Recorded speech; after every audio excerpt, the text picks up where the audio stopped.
Hey, welcome back, everybody, to another segment of Small School Athletic Director on the Educational AD podcast. We're going to be right back with this week's small school guest, but as always, we're going to give a shout out to our sponsors. Now, come on, don't hit that fast forward button. These are all companies that I used as an athletic director. They're all great companies. I highly recommend that you check them out. So take the next 3 minutes, listen to our shout outs, then listen to our interview, and then go and visit these sponsors, particularly if you're not using them. You're going to be very glad you did. Here we go. We want to say thanks to Gipper for their support of the podcast. You know, your students are on social media, and if they're not seeing content that celebrates their accomplishments and promotes your program, you're missing out on a great opportunity. Go to Gipper.com. Their team will have you creating world-class content in seconds, and it's so easy, even I can do it. That's Gipper.com. We want to say thanks to Sideline Interactive, indoor score tables and video boards. Go to sidelineinteractive.com and you can schedule a live web demo to see their score tables and their scoreboards in action. Probably one of the best purchases I ever made was our Sideline Interactive indoor score table. Go to sidelineinteractive.com. You're going to be very glad you did. We want to thank our friends at Huddle. As a football coach, I used Huddle for years. When I became an athletic director, though, I made sure our school was a Huddle school. And our coaches, all of our coaches, just love the tools. Our kids love the videos, and our parents love the streaming, but there is so much more. Go to huddle.com, join the 8 million users. Turn your school into a Huddle school. We want to thank our friends at Snap Raise. Have you ever spent weeks and weeks with a fundraiser and been disappointed in the results? Those days are gone. Go to snapraise.com. It's hands down the best online fundraiser out there. We used it at our school, tremendous success. Our coaches loved it, our parents loved it because it works. Go to snapraise.com. Okay?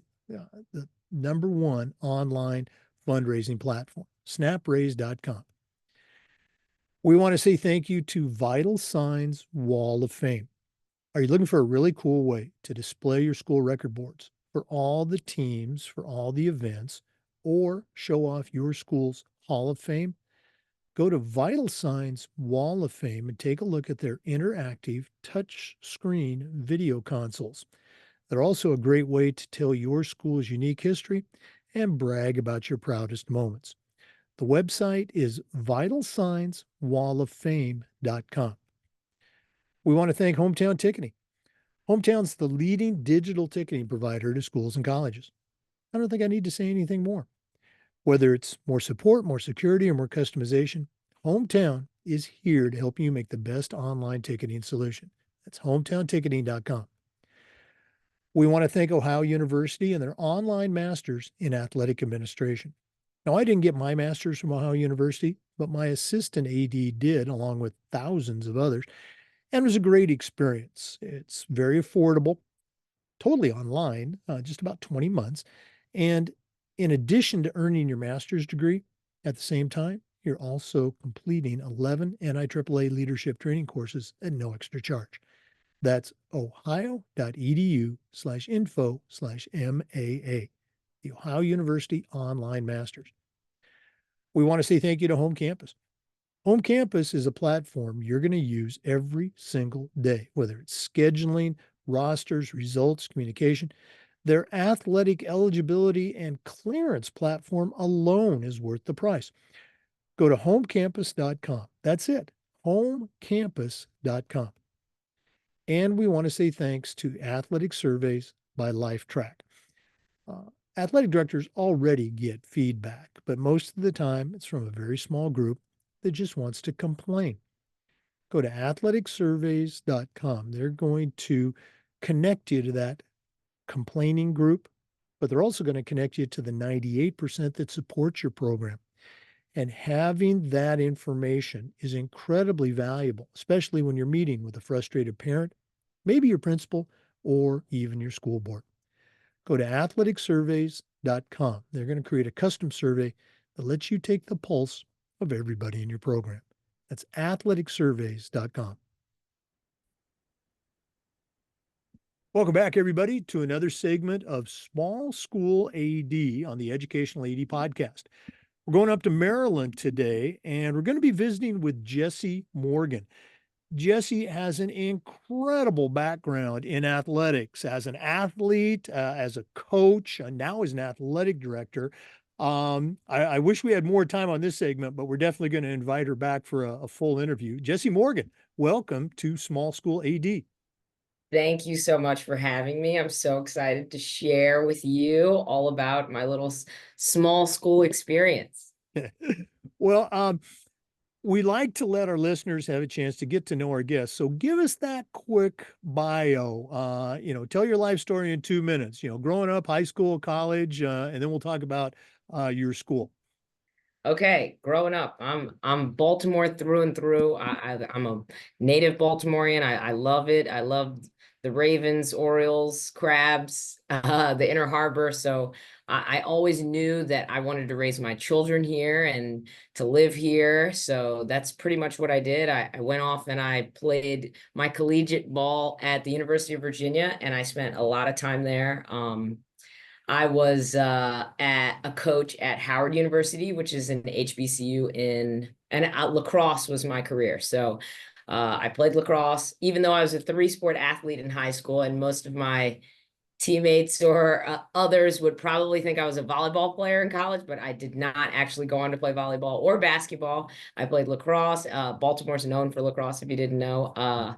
At Virginia, and then I went to Howard University, and I was a head coach there. Right out of college, I was the youngest NCAA coach in the country at the time. And then I went on to go back to my alma mater at the University of Virginia and got to coach in a Final Four. And I had already won a national championship as a player there.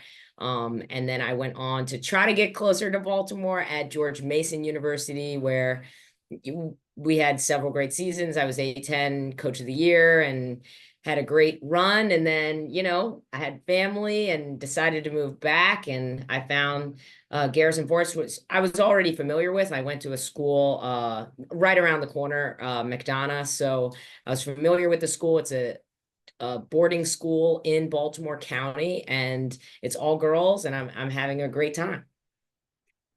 Well, I'm glad you mentioned that national championship. Yeah, she won a national championship, and oh, by the way, she was also an All-American lacrosse player. So, um, Jessy, again, this segment is Small School Athletic Director, and give our listeners a little bit of an idea of what your small school is like. Number of students, programs, et cetera. And then I'm excited to hear what kind of tips you'll have for our listeners.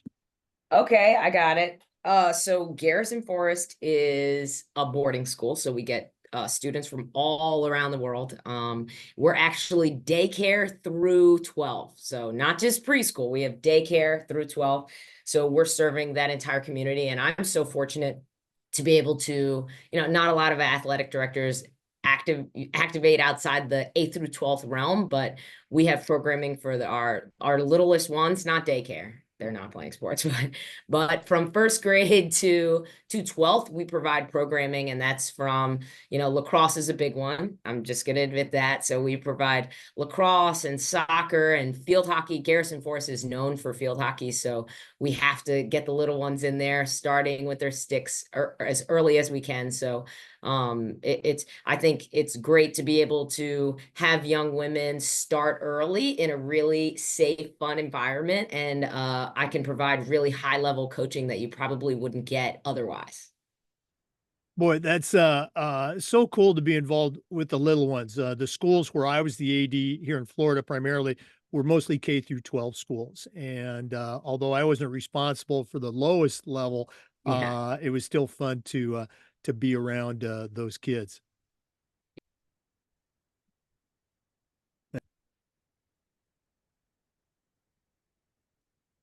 Yeah, but we were talking about being in a program where you have access to the little kids in the program. How is that working with your schedule? It's hectic, but I've been very blessed to have great coaches and consistent coaches that come back year after year. And we have a very high level hockey coach that's been doing field hockey here for many years. And she's agreed to come on and do our littlest first grade through third grade situation. I'm very fortunate in that. And they get consistent training. And the hope is that these little ones want to play club or other things, because hockey is a club sport. You can't really play at a high level without playing club. So we're trying to motivate girls to go out and play club and then come back and play for us in high school. Yeah. No, that's how it should be. There are great opportunities out there, and club is great, but let's not forget about, our school programs either. Oh, tell me about it. Jesse, I know it's an incredibly busy time, so we're going to cut to the chase here. You've been around athletics, pretty much your whole life. Now you're working as a athletic director in a smaller school setting. We talk about the idea of small school ADs wear a lot of hats. You also hear the expression frequently, a department of one. I don't know if you have some additional help, but what are some things that you have found to be successful? Maybe it's in organization, maybe it's leadership, maybe it's, I don't know. But what are some tips that you can offer our listeners for this segment of Small School AD? I would like to say that I'm very fortunate. I think Garrison has provided me the resources to be successful. I think I have two assistants, one that really helps with admissions and recruiting and things of that nature, where it's important in this day and age. So we're always trying to attract, top talent, great academically focused students. So it's nice to have somebody who can really focus in on that and bring high quality families to our campus. And then we have another athletic director that was a former trainer. So she has, that great medical knowledge, and she can help supplement kind of what's going on in there. And we have a really great mental health department, and we're doing things with that. So we're able to kind of expand beyond just athletics and into the things that might affect young women in their performance. So I'm so fortunate. I mean, I could go on and on about all the cool things happening at Garrison. I know we don't have time for it, but I'm excited to share. Hmm.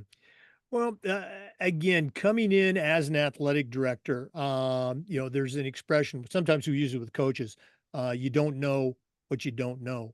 What were some things that you found out about the role of athletic director? And again, how do you maximize those resources that you have for the students and the coaches at Garrison Forest? Yeah, you were just mentioning like wearing many hats, and this job isn't for everybody. You kind of have to be the jack of all trades. And I've always prided myself in that, being a multi-sport athlete. I remember I was the jack of all trades. And then when I got later in my career, you don't want to be the master of nothing. So I mastered one thing, but I chainsaw trees that fall down on the cross country course. I mend nets. I do everything. I have done literally everything. And I think it's one of those jobs where everybody kind of has to be willing to do everything. And you have to take pride and enjoy that type of work. Don't just come in here thinking that you're going to sit at a desk all day. I definitely get my hands dirty, but that's what I love. I'm not meant to sit at a desk, and I'm not meant to wear a suit every day. I love meeting the kids, and I get challenged in basketball every day, which I still have never lost, but they love to challenge me, and I love to challenge them. Yeah, you got to show them, coach still has game. Okay. Oh, Yeah. yes, for sure. Now you mentioned Garrison Forest is a boarding school. Um, Many athletic directors find working with parents to be challenging. I'll phrase it that way. What's it like at a boarding school? Are the parents so far removed that you don't have those challenges, or are they still there? They're still there. I think the boarding experience, I was fortunate enough to board in my high school years, and I think it teaches amazing independence. Like by the time I got to college, I already knew kind of how to navigate academics plus athletics. I could wash my clothes, things of that nature, where other kids had a transition period in college, and it was very difficult for them to start. I was already doing this. This is easy. So, boarding is great. I love boarding parents. Sometimes they are, busy traveling all around the world, or sometimes they're very connected to their kid and you talk to them every day. I can say in my career, and this might surprise people, I lead through love. You can tell that I am very passionate about athletics and that I love what I do. And have I had difficult parents? Yes. Yes, it has come across my desk where I thought somebody's a little bit challenging, I'm but totally shocked by that. Yeah.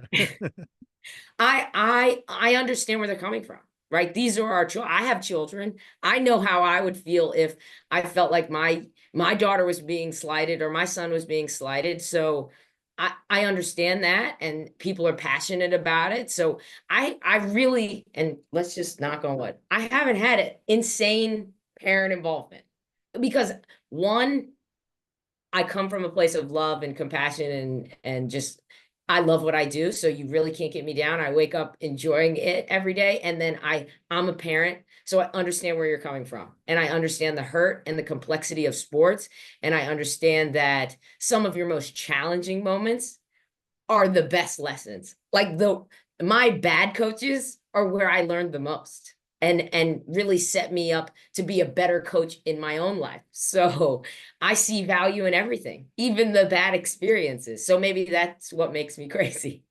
No, no, no, you're absolutely right. I mean, I think you hit it on the head is, we've got a great job. Okay. We don't have to be an ADs. We get to be ADs.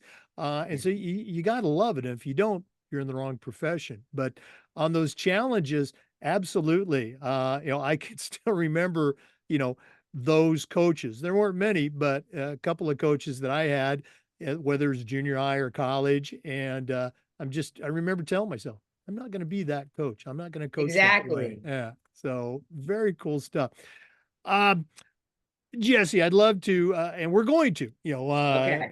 go into more on your next visit to the podcast. But for now, if one of our listeners wanted to reach out and pick your brain a little bit, find out how you do things at Garrison Forest. And listeners, I think you got a great resource here. What's the best way that they can connect with Jessy Morgan?